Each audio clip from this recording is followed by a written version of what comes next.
बिस्मिल्लाहिर्रहमानिर्रहीम। अस्सलाम वालेकुम स्टूडेंट्स। हमारा topic methods of measurement of national income जो है वो कंटिन्यू है। इसमें हम पहले दो method, product method, expenditure method जो है वो अपने प्रीवियस लेक्चर में डिस्कस कर चुके हैं। थर्ड मेथड है इनकम मेथड। तो इनकम मेथड जो है वो भी ज़ाहिर है इसमें जो सेम इनकी नेशनल इनकम यहाँ दोनों मेथड से कैलकुलेट होती है वही जो है वो इनकम मेथड से कैलकुलेट होती है। इसको अगर आप पहले इजी वर्ड्स में अगर समझना चाहें तो यूँ देख लें कि कोई भी चीज़ जो प्रोड्यूस होती है उसको प्रोड्यूस करने के लिए 4 फैक्टर प्रोडक्शन जो है इकोनॉमिक्स में यूज़ होते हैं। वो यकीनन आप जानते हैं, माइक्रो इकोनॉमिक्स में पढ़ चुके हैं। Land, labour, capital and entrepreneur. तो ये चारों फैक्टर प्रोडक्शन जो है मिलकर जो है वो कोई भी गुड्स एंड सर्विसेज प्रोड्यूस करते हैं। और जब रेवेन्यू इकट्ठा होता है किसी भी चीज़ को प्रोड्यूस करके उसको सेल करते हैं तो जो रेवेन्यू इकट्ठा होगा वो इन 4 फैक्टर प्रोडक्शन में रिवॉर्ड्स के तौर पे जो है वो डिवाइड हो जाता है। मसलन एक टेक्सटाइल फैक्ट्री है, वो कपड़ा बनाती है। कपड़ा बनाने के बाद जो रेवेन्यू इकट्ठा होगा उसकी मनी वैल्यू को लेके जो है वो इन्हीं 4 फैक्टर प्रोडक्शन को रिवॉर्ड के तौर पे जो है इनमें डिवाइड हो जाएगा। मसलन जो लेबर है उसको वेजेस मिल जाएंगी, लैंड को रेंट मिल जाएगा, कैपिटल को इंटरेस्ट मिल जाएगा, जबकि जो एंटरप्रेन्योर है या ऑर्गेनाइजेशन है उसको बाकी अमाउंट जो है वो प्रॉफिट के तौर पे डिस्ट्रीब्यूट में हो जाती है। स्टूडेंट्स, नेशनल इनकम या नॉमिनल जीडीपी कैलकुलेट कोई मेजरमेंट के लिए जो हमने थर्ड मेथड यूज़ किया वो है national income method. National income method में देखें rent plus wages plus interest plus profit को प्लस करें तो ये हमारे पास नेशनल इनकम आ जाएगी। लेकिन इसमें भी कुछ प्रिकॉशंस का ख्याल रखना पड़ता है, यानी हमें इसमें से इनडायरेक्ट टैक्सेस को माइनस करना पड़ता है, सब्सिडी को जो है वो प्लस करना पड़ता है, डेप्रिसिएशन अलाउंस को हम माइनस करते हैं तो हमारे पास नेशनल इनकम आ जाती है। वो हम नेक्स्ट प्रिकॉशन में देखेंगे।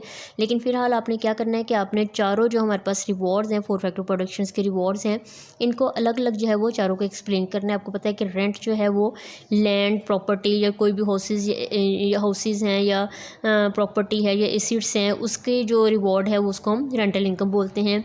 वेजेस जो लोग सर्विसेज देते हैं, लेबर है, उनको सैलरीज मिलती हैं, उसको वो जो है वो वेजेस कहलाती हैं। इसके बाद नेट इंटरेस्ट इसमें शामिल है।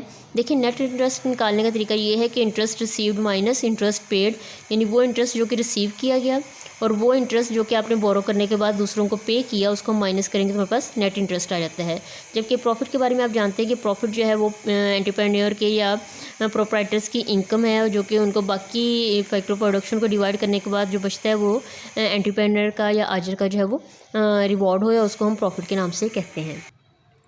स्टूडेंट्स, इनकम मेथड में कुछ पॉइंट्स हम और डिस्कस करेंगे, जैसा कि कंपनसेशन ऑफ एम्प्लॉयज़ है। कंपनसेशन ऑफ एम्प्लॉयज़ जैसा कि नाम से क्लियर हो रहा है कि ये वेजेस हैं। कंपनसेशन ऑफ एम्प्लॉयज़ या वो वेजेस के लिए वर्ड यूज़ हो रहा है। जो भी वर्कर्स हैं उनको जो पे किया जाता है उसको हम कंपनसेशन ऑफ एम्प्लॉयज़ या वेजेस कहते हैं। इसके बाद प्रोप्राइटर्स इनकम है। प्रोप्राइटर आपको पता है कि एंटरप्रेन्योर को बोला जाता है और वो उसकी कोई इनकम का मतलब ये है कि जो अगर उसके पास कोई पर्सनल जगह है जो या कैपिटल है, उसका सरमाया अपना है या उसकी जो मशीनरी है वो अपनी है तो वो उसकी इनकम भी अपने पास रखेगा।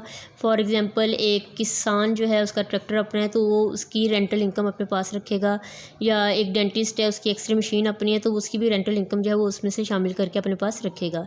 इसके बाद रेंटल इनकम ऑफ पर्सनस का मतलब ये है कि अगर किसी की लैंड अपनी है, ज़मीन अपनी है, तो ऐसा नहीं है कि वो उसकी रेंट नहीं रखेगा बल्कि वो उसकी इनकम जो है वो भी इसमें शामिल की जाती है।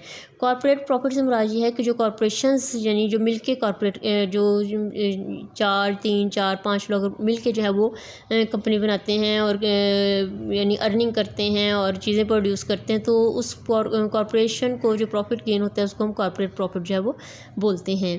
इसके बाद नेट इंटरेस्ट जो है वो हम पहले डिस्कस कर चुके हैं। नेट इंटरेस्ट में आप ये देखें कि इसमें हम जो इंटरेस्ट रिसीव हो रहा है उसमें से जो इंटरेस्ट पे किया जाता है उसको हम माइनस करते हैं तो उसको नेट इंटरेस्ट बोलते हैं। तो आपको ये सारे पॉइंट्स जो याद करने की ज़रूरत नहीं, आप इसमें फर्स्ट जो 5 पॉइंट्स हैं इसको आप इसमें इंक्लूड कर सकते हैं। इसके बाद जो है इनकम मेथड में कुछ प्रिकॉशंस का भी ख्याल रखना पड़ता है।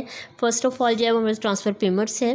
Transfer payments should not be counted towards national income, क्योंकि ट्रांसफ़र पेमेंट्स को हम नेशनल इनकम में काउंट नहीं करते। ये हम पर्सनल इनकम के टॉपिक में जो है पढ़ चुके हैं, डिस्पोजेबल पर्सनल इनकम में, क्योंकि ट्रांसफ़र पेमेंट जो है वो पर्सनल इनकम में तो इंक्लूडेड होती हैं लेकिन नेशनल इनकम में इसको हम एक्सक्लूड करते हैं क्योंकि ये ऐसी पेमेंट्स हैं जो कि बगैर किसी सर्विस के, जैसे ज़कात है, चैरिटी है, स्कॉलरशिप है, ये मिलती हैं। तो इस तरह की इनकम जो कि बगैर किसी सर्विसेज के मिले उसको हम नेशनल इनकम में इंक्लूड नहीं करते।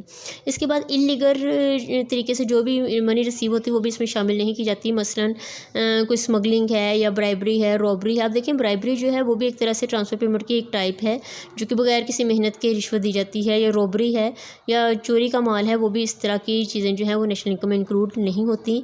इसके बाद जो है स्टैटिस्टिकल डिस्क्रिपेंसी है। मसलन इसमें देखें data on income and compiled from the different sources than data on production. The production measures minus the income measures equal to the statistical discrepancy.